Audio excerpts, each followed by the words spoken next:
Hello everyone, I am Sonamoni learning সেন্টারে সবাইকে স্বাগত। আজ আমি নিয়ে এসেছি দ্বিতীয় পর্যায়ক্রমিক মূল্যায়ন 2026 ষষ্ঠ শ্রেণীর ভূগোলের সাজেশন। এই সাজেশনটা আমি নিজের হাতে তৈরি করেছি পাঠ্য বই খুঁটিয়ে যত প্রশ্ন আছে সমস্ত প্রশ্নের ওপর।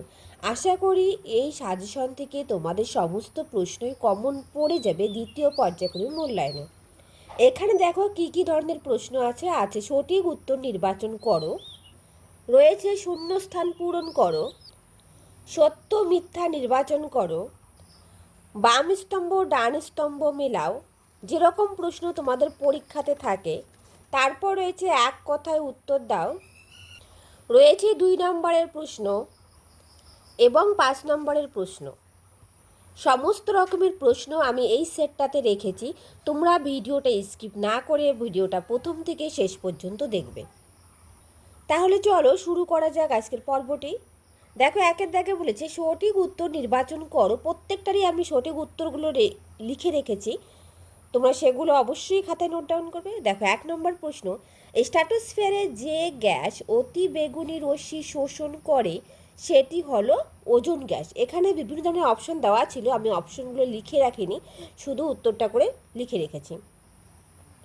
পরের প্রশ্ন দেখো 2 এর দাগ, প্রতি 1000 মিটার উচ্চতা বৃদ্ধিতে তাপমাত্রা হ্রাস পায়। উত্তর হবে 6.5 ডিগ্রি সেলসিয়াস হারে। পরের প্রশ্ন 3 এর দাগ, পৃথিবীর কেন্দ্রমণ্ডলের উপরের স্তরটি হলো গুরুমণ্ডল। অর্থাৎ কেন্দ্রমণ্ডলের ঠিক উপরের স্তরটি গুরুমণ্ডল, আর গুরুমণ্ডলের ঠিক উপরের স্তরটি কি? ভূত্বক। পরের প্রশ্ন দেখো 4 এর দাগ, পৃথিবীর দীর্ঘতম হিমবাহের নাম কি? ল্যাম্বার্ট। পরের প্রশ্ন 5 এর দাগ, বেতার তরঙ্গ বায়ুমণ্ডলের যে স্তর থেকে প্রতিফলিত হয় তা হলো আয়নোস্ফিয়ার। এরপর দেখো 6 এর দাগের প্রশ্ন, ভূপৃষ্ঠ থেকে টপোস্ফিয়ারের উচ্চতা হলো 16 কিলোমিটার। পরীক্ষায় আসতে পারে ভূপৃষ্ঠ থেকে টপোস্ফিয়ারের উচ্চতা কত? উত্তর হবে 16 কিলোমিটার। পরের প্রশ্ন 7 এর দাগ, পৃথিবীর বৃহত্তম মহাসাগর হলো প্রশান্ত মহাসাগর। পরের প্রশ্ন 8 এর দাগ, আন্টার্কটিকা মহাদেশে ভারতের প্রথম গবেষণা কেন্দ্র হলো দক্ষিণ গঙ্গোত্রী। পরের প্রশ্ন 9, সমুদ্রের কাছাকাছি অঞ্চলের জলবায়ু সমভাবাপন্ন প্রকৃতির হয়। পরের প্রশ্ন 10, বায়ুর আর্দ্রতা মাপক যন্ত্রের নাম হাইগ্রোমিটার। পরের প্রশ্ন 11, বায়ুর চাপ মাপার যন্ত্রের নাম থার্মোমিটার। একটা আছে আর্দ্রতা মাপা, সেটা হাইগ্রোমিটার, চাপ মাপার যন্ত্রের নাম থার্মোমিটার, আর বৃষ্টিপাত মাপার যন্ত্রের নাম রেইন গজ। এর সাথে বলে দেই, বায়ুর গতিবেগ মাপার যন্ত্রের নাম অ্যানিমোমিটার, যেটা আমি এখানে লিখিনি, তোমরা একটু লিখে নাও। বায়ুর গতিবেগ মাপার যন্ত্রের নাম অ্যানিমোমিটার, আর বায়ুর দিক মাপার যন্ত্রের নাম বাক পতাকা। এই দুটো তোমরা একটু নোট ডাউন করে নাও। পরের প্রশ্ন দেখো 13 দাগ, পরের প্রশ্ন 13, পশ্চিম ভারতের ধূলিঝড় হলো আদি। 2 ধরনের ঝড় আছে, ধূলিঝড় আছে, কালবৈশাখী আছে পশ্চিমবঙ্গে। তো যেটা ধূলিঝড় সেটা হচ্ছে আদি, আর যেটা গ্রীষ্মকালে বিকেলের দিকে ঝড় বৃষ্টি সহ হয় সেটা হচ্ছে কালবৈশাখী ঝড়। পরের প্রশ্ন দেখো 14, জৈব পদার্থের পরিমাণ সবচেয়ে বেশি থাকে পার্বত্য অঞ্চলের মাটিতে। পরের প্রশ্ন 15, শ্বাসমূল ও ঠেসমূল দেখা যায় লবণাম্বু অরণ্যে। পরের প্রশ্ন 16, বন্যপ্রাণী সংরক্ষণ আইন চালু হয় 1972 সালে। পরের প্রশ্ন 17, সর্পগন্ধা থেকে তৈরি ঔষধ যা উচ্চ রক্তচাপ কমায় তা হলো রেসারফিন। পরের প্রশ্ন 18, বৈজ্ঞানিকরা আন্টার্কটিকায় গবেষণার জন্য যান শীতকালে। কখন যান? শীতকালে যান। এরপর দেখো 19 দাগের প্রশ্ন, মহাকাশ স্টেশন থাকে যে বায়ুমণ্ডলীয় স্তরে তা হলো, উত্তর হবে এক্সোস্ফিয়ার। পরের প্রশ্ন 20, পরিচলন স্রোতের সৃষ্টি হয় কোথায়? গুরুমণ্ডলে পরিচলন স্রোতের সৃষ্টি হয়। পরের প্রশ্ন 21, আন্টার্কটিকার একটি জীবন্ত আগ্নেয়গিরির নাম হলো Mount Erebus. Very very important প্রশ্ন। পরের প্রশ্ন 22, আন্টার্কটিকার মৈত্রী গবেষণা কেন্দ্রটি হলো ভারতের। পরের প্রশ্ন 23, পৃথিবীর সব থেকে বাইরের পাতলা শক্ত আবরণকে ভূত্বক বলে। কি বলে? ভূত্বক বলে। এখানে একটু নোট ডাউন করে নাও, ভূত্বক গঠনের মূল উপাদানগুলি হলো অক্সিজেন, সিলিকন এবং অ্যালুমিনিয়াম। সব থেকে বেশি থাকে কি অক্সিজেন, 46.06%।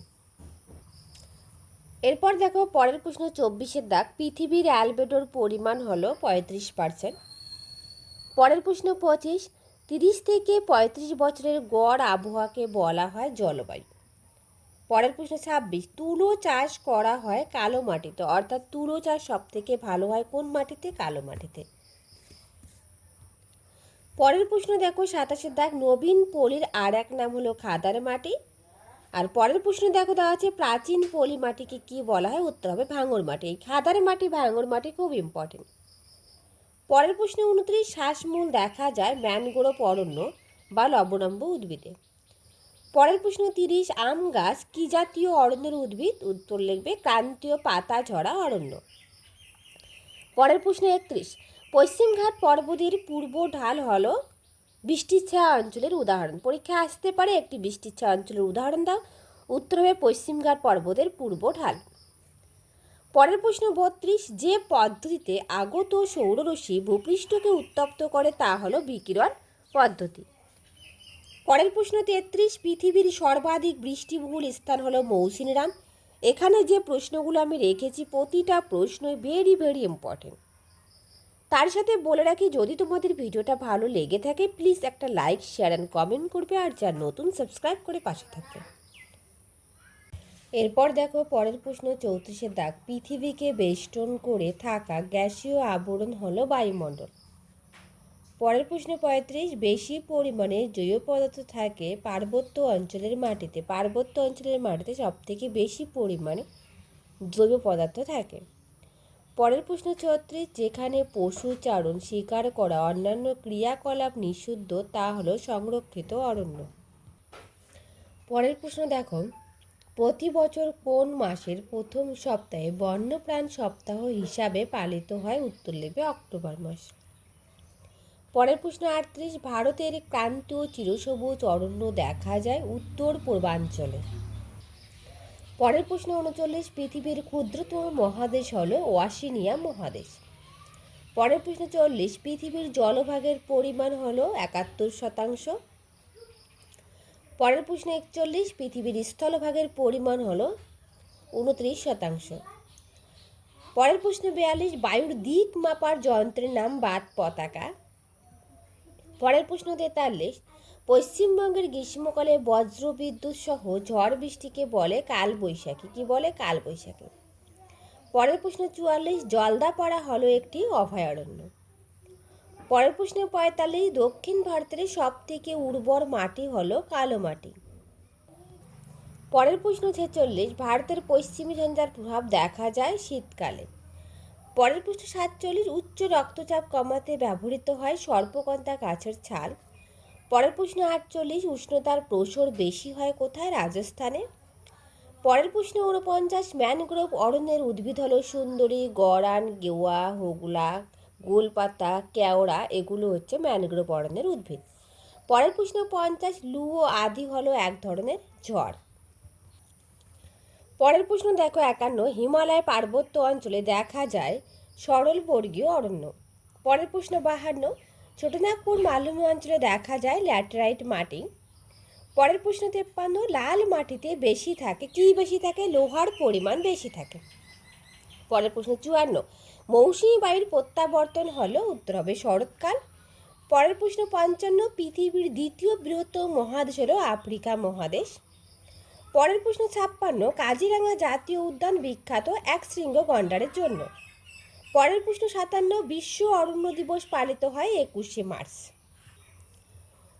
পরের প্রশ্ন দেখো 58, ভারতের মরু অঞ্চলের মাটির অন্যতম বৈশিষ্ট্য হলো মাটির জল ধারণ ক্ষমতা কম। পরের প্রশ্ন অনুসারে রূপান্তরিত শিলা চূর্ণ বিচূর্ণ হয়ে যে মাটি সৃষ্টি করে তা হলো লাল মাটি। পরের প্রশ্ন, আন্টার্কটিকা মহাদেশটি হলো একটি বিশাল উঁচু মালভূমি। পরের প্রশ্ন, পশ্চিমবঙ্গের আবহাওয়া দপ্তর কোথায়? আলিপুরে। পরের প্রশ্ন 62, পশ্চিমবঙ্গের জলবায়ু উষ্ণ ও আর্দ্র প্রকৃতির। পরের প্রশ্ন 63, কৃত্রিম উপগ্রহ পাঠানো হয় এক্সোস্ফিয়ারে, অর্থাৎ কোন বায়ুমণ্ডলীয় স্তরে এক্সোস্ফিয়ারে পাঠানো হয়ে থাকে। পরের প্রশ্ন 64, বায়ুমণ্ডলে থাকা প্রধান দুটি গ্যাস হলো নাইট্রোজেন 78% আর অক্সিজেন 20.98%। পরের প্রশ্ন 65, আকাশকে দিনের বেলা নীল দেখার কারণ ধূলিকণা ও জলকণার উপস্থিতির জন্য। পরের প্রশ্ন, পশ্চিমবঙ্গে বর্ষাকালে যে বায়ুর প্রভাব বৃষ্টিপাত হয় পরের প্রশ্ন 66, পশ্চিমবঙ্গে বর্ষাকালে যে বায়ুর প্রভাবে বৃষ্টিপাত হয় তা হলো দক্ষিণ পশ্চিম মৌসুমী বায়ু। পরের প্রশ্ন 67, সূচালো পাতা, নরম কাঠ, নরম কাণ্ডের মোচাকৃতি গাছ দেখা যায় পার্বত্য অরণ্যে। পরের প্রশ্ন 68, অরণ্য সংরক্ষণের একটি উপায় হলো বনসৃজন। পরের প্রশ্ন 69, যতই উপরে উঠা যায় ততই বায়ুর চাপ কমতে থাকে। পরের প্রশ্ন 70, দার্জিলিংয়ের মংপুতে পাওয়া যায় সিংকোনা গাছ। পরের প্রশ্ন 71, বৃষ্টির ছায়া অঞ্চলের উদাহরণ হলো পশ্চিমঘাট পর্বতের পূর্ব ঢাল। পরের প্রশ্ন 72, রূপান্তরিত শিলা চূর্ণ বিচীর্ণ হয়ে যে মাটির সৃষ্টি হয় তা হলো লাল মাটি। পরের প্রশ্ন 73, সিংকোনা গাছ থেকে কি তৈরি হয়? উত্তর লিখবে কুইনাইন। পরের প্রশ্ন 74, ভূপৃষ্ঠের সমান্তরে বায়ুর প্রবাহ হলো বায়ু প্রবাহ। পরের প্রশ্ন 75, ওয়াশিনিয়া মহাদেশের প্রধান নদীর নাম কি? মারে ডার্লিং। পরের প্রশ্ন 76, ওয়াশিনিয়া মহাদেশের প্রধান পর্বতশ্রেণী হলো গ্রেট ডিভাইডিং রেঞ্জ। পরের প্রশ্ন 78, পৃথিবীর দীর্ঘতম নদীর নাম নীলনদ। পরের প্রশ্ন 79, পৃথিবীর বৃহত্তম মরুভূমির নাম কি? সাহারা মরুভূমি। পরের প্রশ্ন 80, ক্ষুদ্রতম মহাসাগরের নাম কি? উত্তর লিখবে সুমেরু মহাসাগর বা উত্তর মেরু। পরের প্রশ্ন 81, ইউরোপের পশ্চিম দিকে আটলান্টিক মহাসাগর রয়েছে। কোন মহাসাগর রয়েছে? আটলান্টিক মহাসাগর রয়েছে। পরের প্রশ্ন দেখো, আকাশে মেঘের পরিমাণের পরিমাপক হলো অক্টা। পরের প্রশ্ন 83, মৌসুমী বায়ুর প্রত্যাবর্তন ঢালে প্রচুর বৃষ্টিপাত হয় কোথায়? করমণ্ডল উপকূলে। পরের প্রশ্ন 84, শ্বাসমূল দেখা যায় ম্যানগ্রোভ অরণ্যের উদ্ভিদে। পরের প্রশ্ন 85, এঁটেল মাটির জলধারণ ক্ষমতা সর্বাধিক। কোন মাটির জলধারণ ক্ষমতা সর্বাধিক? এঁটেল মাটির। পরের প্রশ্ন 86, ল্যাটেরাইট মাটির রং লাল হয় কারণ লৌহ অক্সাইডের জন্য।